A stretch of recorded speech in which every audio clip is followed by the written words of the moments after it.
activity here in Wellington.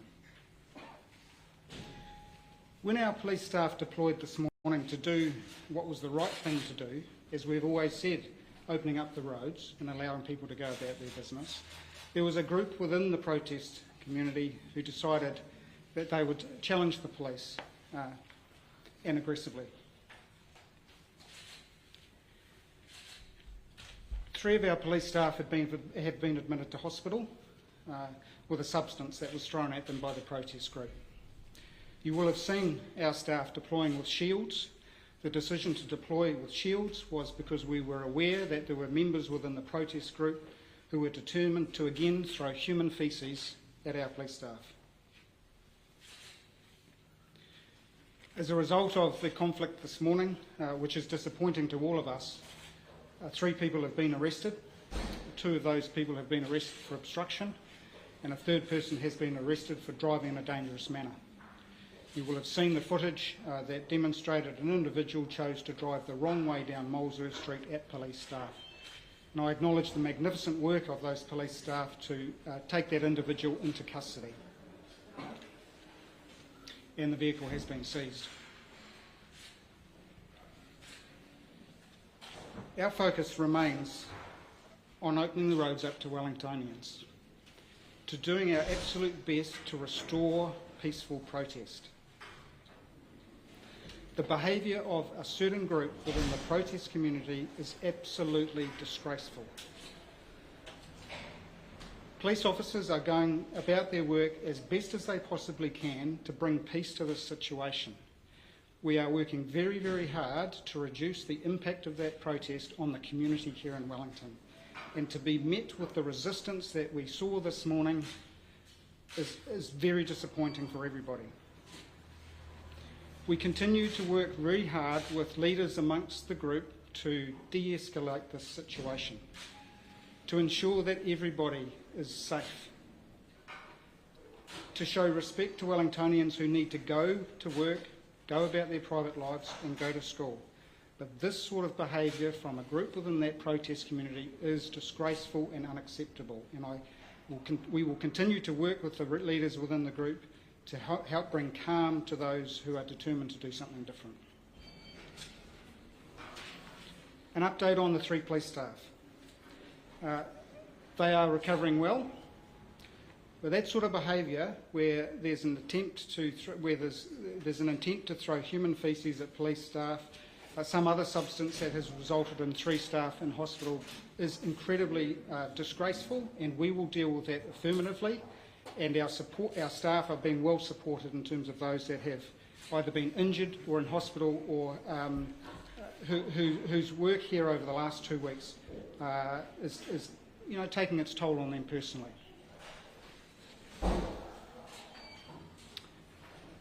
There has been a suggestion that within the protest area down there, there may be sexual assaults. Can I just reiterate that we are the only agency who can investigate sexual assaults, and if anyone would like to come forward to us to talk about what may have occurred to them, then please do come forward and we will work with you as best we can. That's all from me. Questions? Where does that sexual assault then come from? Have you just heard that through intel, or where are you getting that? We are aware that there is discussion within some of the protest community, those lawful protesters, that may be an issue. I'm not sure that we've had anyone coming forward to us at this point, but I want to reassure everybody down there that if that is something that you've experienced, then come forward to us and we are the appropriate agency to deal with that. Do you think that the other substance thrown at police this morning was battery acid? Can you confirm that? I can't confirm what that substance was at this point. It could be a range of things, but very disappointing that, of course, it had an impact on our people that resulted in them ending up in hospital. Is there any hope left of negotiating with people that are flinging human faeces and driving into police? We remain hopeful that those down the road who are determined to show aggression and anger towards police going about their lawful duty to try and bring calm, to try and do the right thing for Wellingtonians, we remain hopeful that working with those leaders within the group that there'll be some influence there. So yes, we do absolutely see hope in that. It's important we're collectively working together to de-escalate this situation. and we thank those leaders within the group, their own security who are working alongside us and helping to bring some calm, and those who are also still focused on lawful protest, a peaceful protest, and we appreciate the actions of some down there are in conflict with that. Do you believe that that leadership group has any control over what is happening at the protest when people are throwing human faeces and substances that can harm police officers? Yes, look, I think that we've seen this morning, it was very clear that there are members of security, and we are talking to those leaders frequently in terms of what we are hoping to achieve with them. And yes, absolutely, we remain hopeful. And of course, it remains a challenge when you have a group who are determined to do something quite different that flies in the face of what everybody that we're working with and trying to do peacefully and cooperatively, and it's disappointing to all of us. But we will continue with our focus on de-escalation and opening up the roads to people. In terms of tactics, did you always have your current tactic at your disposal? And a lot of Wellingtonians are asking, why didn't you do this 2 weeks ago? Look, I think the last 2 days have demonstrated that the police are making good progress, that we are obviously very mindful of the safety and security of everybody. I'm not about to talk about the last 2 weeks. We're focused on the next, what's ahead of us now, and we want to continue to say that we will do that peacefully. Why weren't you able to do that over the last 2 weeks if you can do it now? Oh, look, I totally appreciate there may be some asking questions. Can I just say I'm focused on ensuring that we deal with those that are being disruptive, being violent, being aggressive. We're going to focus on what's ahead of us. I'm not about to start reflecting on the what-ifs. There'll be a time for that later. How many people are inside this zone that is effectively totally out of police control, totally beyond state control, and by the sounds of things, effectively operating totally outside? Well, I think we've seen through the footage, of course, there is a group that seem to be at the front of a lot of the activity when police move in to do things that are absolutely the right thing to do and in line with our intent to open up the roads. There's a group of individuals who want to come forward and be confrontational. Totally unnecessary. We are just going about ensuring that the impact of this protest is reduced as best as possible, and there are some that are putting their hands up and saying they've got a different intent. Those individuals, are they members of a specific group, or are they just disaffected random individuals? I'm not entirely sure that they do know what their purpose is here, frankly. To what extent did this morning go to plan? Was the intention to always go push through until 7 o'clock, or was there a moment where police decided to withdraw? No, our intention was always to move concrete bollards in a little bit to open up some more road for Wellingtonians. When we went about that this morning at a time that was least disruptive to everybody else, we were met with that resistance that you saw this morning. Māori are asking, is there a lawful one and a lawful others? This is a kaupapa Pākehā protest. Why are you treating them like that when at Ihumātao they were treated very differently? Guns were shown at Ihumātao, nothing here. Is there a lawful one and a lawful others? No, of course no. Our mission has always been to restore lawful, peaceful protest, to be able to open up the roads to the people of Wellington, and that remains our focus. And we will work with leaders within the group. They do represent some groups. We're working cooperatively with them, and I think you've seen that some of the cooperation that we are getting when things do escalate. So it's very disappointing, of course, when others continue to be motivated by confrontation. How often are we going to see these perimeters shrink? Are we going to see this every morning, or what can we expect? I'm not going to discuss our tactical options from this point on. But our focus remains on opening up the roads and ensuring the safety of all people as best as possible, and we ask for the cooperation of everybody to allow us to achieve that. Is there any evidence that it's the more moderate people leaving the people that There are is still here? absolutely no doubt that some who have chosen to leave this protest have done so because they are concerned at what they are seeing down there by a number of the protest group. They've elected to return home peacefully because perhaps the cause that brought them here has changed, and that's being influenced by the group of people down there who are showing the aggression towards the police, and that is not acceptable. The number of people that have left in the last 24 hours? Unfortunately, I can't comment on numbers, no, but there has been a steady flow of vehicles and people choosing to go home. Was there people from this morning previously known to you and others that Is that likely to change? Sorry, say again. The driver from this morning, was he previously known to you? and Oh, is I can't comment on that. I do want to acknowledge the incredible work of police staff who dealt with that situation, which had the potential to be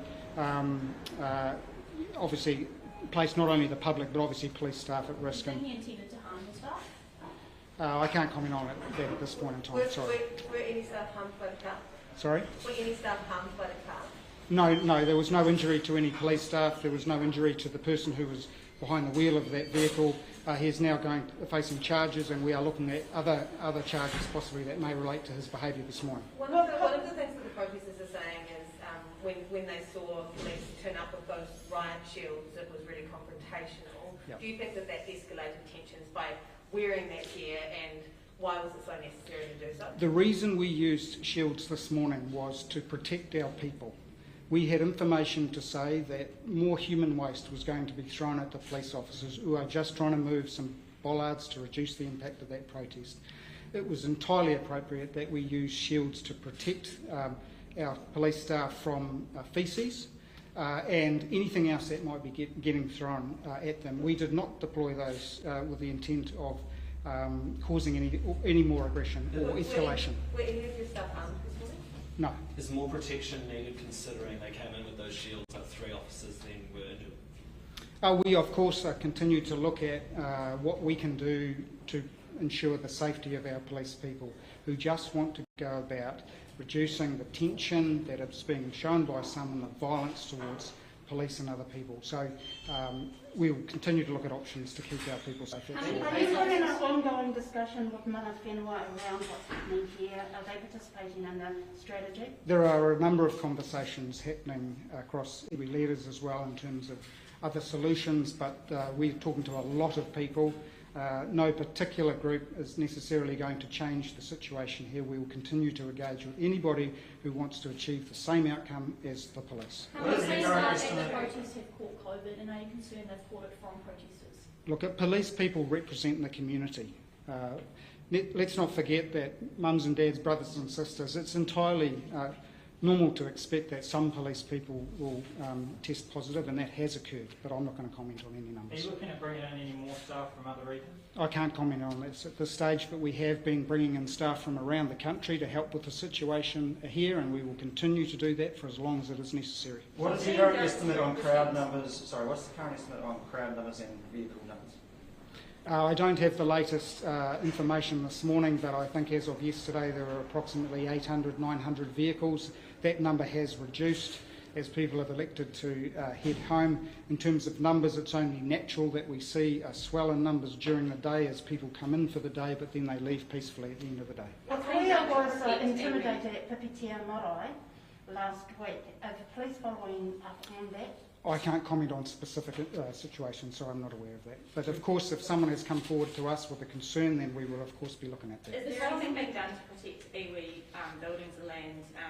Tururunga or Taranaki Whānui building has been vandalised apparently. There have been arson threats for a marae in Titahi Bay. What are you guys doing about that? Yeah, we, of course, any complaint that's made to us, we are following that up. We are very conscious that the safety of all is paramount here, and we are talking to a number of partners, not only across government but other groups, to ensure that every people as well as things important to them are kept as safe as possible. But it is a challenging situation. I think we have to be realistic with that. The car driving into the police this morning, that was something that we saw quite a lot in the Black Lives Matter protests in America. Are you concerned that that will be an ongoing tactic of protesters? What we saw this morning was concerning and disgraceful. We've dealt with that individual appropriately. Of course, as I say, as we consider safety of all people, not just police people but the public as well, we will be looking to see what else we can do to ensure that violence by some does not escalate. Can we expect to see towing this week?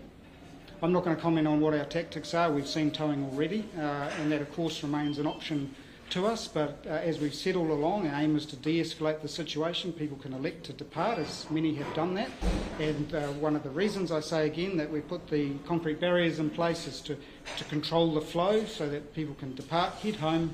They won't be able to return, but we'll continue to manage the traffic as we intended to yesterday to reduce the impact of the protest. Have you been given any extra special power to manage that traffic, or is this something that... No, these are powers that exist in legislation. So, Yeah. so again, I put to you, why was this not done earlier? As I say, so the powers to put a traffic management plan in place exist.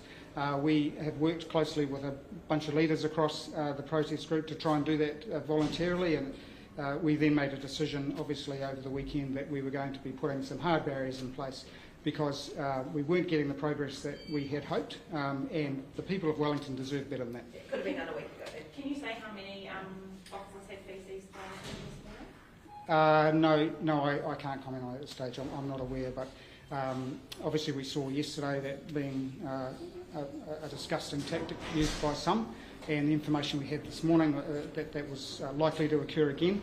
If it did, I'm not aware of that specifically yet, but we need to protect our people from that. Do that you sort of believe behaviour. that any of these promises from leaders that they want things to be peaceful, do you think that's genuine? I do think it's genuine. Absolutely, I think it's genuine, and we're working very, very hard with them to bring peace and resolution to the situation. It's a group of people that are determined to bring a different thing to the situation that we have here, and it's violence and aggression.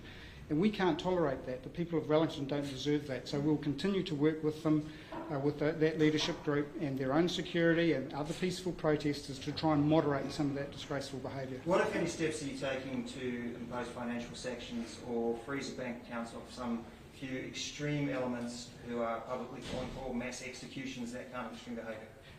Naturally, of course, there are many dimensions to this. There are a bunch of investigations that we are looking at in terms of the behaviour towards our people.